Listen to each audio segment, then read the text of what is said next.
श्री शिवाय नमस्तुभ्यम। हर हर महादेव, जय भोलेनाथ।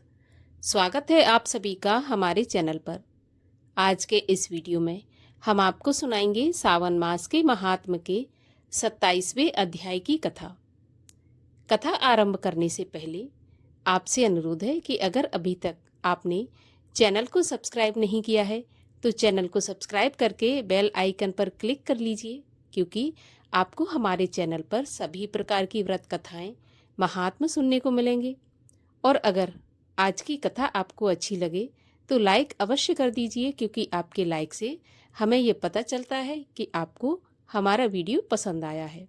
तो चलिए अब हम शुरू करते हैं सावन मास के महात्म के 27वें अध्याय की कथा। भगवान सदाशिव ने कहा, हे सनत कुमार, अब मैं श्रावण मास में कर्क तथा सिंह संक्रांति में जो कुछ कार्य करना होता है वह भी तुम्हें बताऊंगा। कर्क संक्रांति से सिंह की संक्रांति तक सभी नदियां रजस्वला हो जाती हैं। उस काल में उन नदियों में स्नान नहीं करना चाहिए। समुद्र में गिरने वाली नदियों में स्नान करने से कोई दोष नहीं होता। कुछ मुनियों का कहना है कि कर्क संक्रांति से दक्षिण दिशा स्थित भगवान अगस्त के उदय काल तक नदियां रजस्वला रहती हैं। ग्रीष्म ऋतु में भूमि पर जो नदियां सूख जाती हैं वह अल्प जल वाली छोटी नदियां भी तब तक रजस्वला रहती हैं। अपने आप जिन नदियों की गति 8000 धनुष ना हो, अर्थात 32 हाथ ना हो, उन नदियों में वर्षा ऋतु में 10 दिन तक स्नान नहीं करना चाहिए।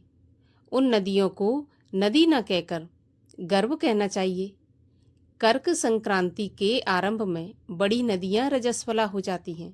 जैसे स्त्रियां 3 दिन तक अपवित्र रहकर चौथे दिन पवित्र होती हैं, वैसे ही महानदियां भी 3 दिन तक अपवित्र रहकर चौथे दिन पवित्र होती हैं। अब मैं उन नदियों का वर्णन करूंगा, सो तुम ध्यान पूर्वक सुनो। गोदावरी, भागीरथी, तुंगभद्रा, वेणिका, तापी और पयोष्णी, ये 6 महानदियां विंध्य पर्वत के दक्षिण में बहती हैं। भागीरथी, नर्मदा, यमुना, सरस्वती, विशोका तथा वितस्ता, ये 6 नदियां विंध्य पर्वत के ऊपर बहती हैं। 12 महानदियां देवऋषि क्षेत्र से प्रादुर्भूत हैं। देविका, कावेरी, वज्रा और कृष्णा, ये 4 नदियां कर्क संक्रांति के हो जाने पर एक दिन रजस्वला होती हैं। कर्क संक्रांति से 3 दिन गौतमी नदी रजस्वला होती है। चंद्रभागा, सती सिंधु, सरयू, नर्मदा, गंगा, यमुना, प्लक्षधारा तथा सरस्वती, ये 9 नदियां एवं नद नाम सुविख्यात शोण, सिंधु, हिरण्य, कोकिल, अर्हित, घग्घर, शतदु, ये 7 पवित्र रहती हैं। ये रजस्वला नहीं होती। धर्मद्रवा, गंगा, यमुना तथा सरस्वती, ये सब काल में गुप्त रजो दोष वाली होती हैं। ये सदा ही पवित्र हैं। जो नदी तट निवासी हैं उन्हें रजस्वला जन्य पाप नहीं लगता। रजोदृष्ट जल भी गंगा जल के मिलने से पवित्र हो जाता है। बकरी, गौ, भैंस, प्रसूता स्त्री और भूमि में नवीन जल, ये 10 रातों के पश्चात शुद्ध होते हैं। जहाँ पर कुआं तथा बावली ना हो, वहाँ पर नदी का जल अमृत तुल्य है। रजोदृष्ट समय में भी गांव वासियों को नदियों का जल प्रयोग करने से कोई पाप नहीं लगता। अन्न द्वारा जल के निर्गत करने पर भी रजोजन्य पाप नहीं लगता। श्रावणी, उत्सर्ग, प्रातः स्नान, विपत्ति, चंद्र ग्रहण और सूर्य ग्रहण के समय रजोदोष नहीं होता। अब मैं सिंह संक्रांति पर गौ प्रसव के फल को बताऊंगा। सिंह के सूर्य हो जाने पर जिसकी गाय ब्याई हो, उसकी 1 मास के अंदर निश्चय ही मृत्यु हो जाती है। उस समय की गौ प्रसव शांति अब मैं तुम्हें बताऊंगा, जिसके करने से मनुष्य सुखी हो जाता है। उस समय में ब्याई गौ ही ब्राह्मण को दान कर देनी चाहिए। पीली सरसों तथा शुद्ध गऊ के घी द्वारा होम कराना चाहिए।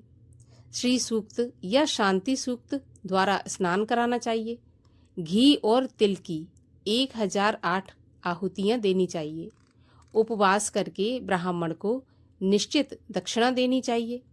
सिंह राशि के सूर्य के आने पर गाय ब्याई हो तो निश्चित ही कोई अनिष्ट होगा। उसकी शांति के लिए ये उपाय करना चाहिए।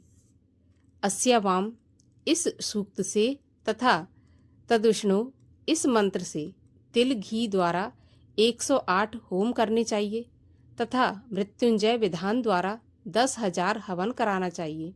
ऐसा करने से मनुष्य को किसी भी प्रकार का भय नहीं सताता। इसी तरह यदि सावन महीने में घोड़ी ब्याई हो तो शांति करने से दोष मिट जाता है।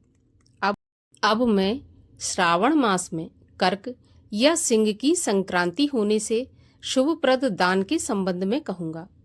कर्क के सूर्य में घी धेनु का, सिंह संक्रांति में सोने व छाते का दान करना चाहिए।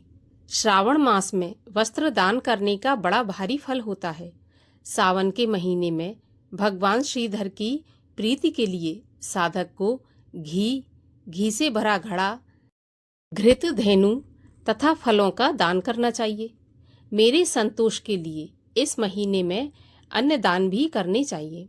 अन्य महीनों की अपेक्षा इस महीने में किया गया अक्षय फल देने वाला दान होता है। मुझे इस महीने से अधिक प्रिय महीना और कोई नहीं है।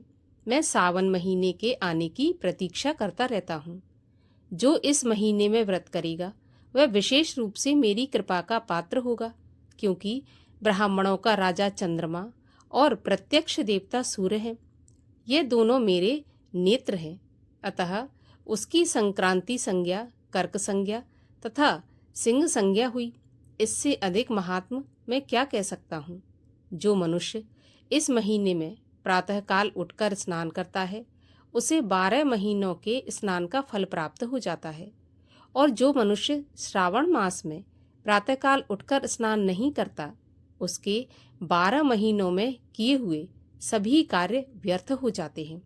मनुष्य को यह संकल्प करना चाहिए कि हे महादेव, हे दया सिंधु, मैं सावन मास में संयत हो प्रातःकाल उठकर नहाऊंगा। हे प्रभु, आप मेरा ये कार्य निर्विघ्न पूरा करा दें। मनुष्य को चाहिए कि स्नान करे, शिव पूजा करे और सावन मास का महात्म तथा कथा भक्ति से पूरे महीने तक सुनता रहे। इस तरह साधक को पूरा महीना बिताना चाहिए।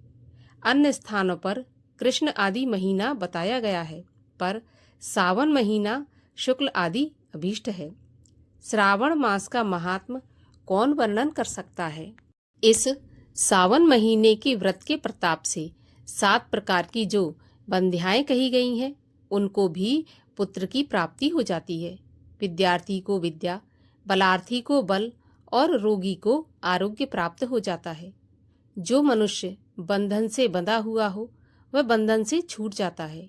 धनार्थी को इस व्रत से धन की प्राप्ति होती है और भार्यार्थी को स्त्री प्राप्त हो जाती है।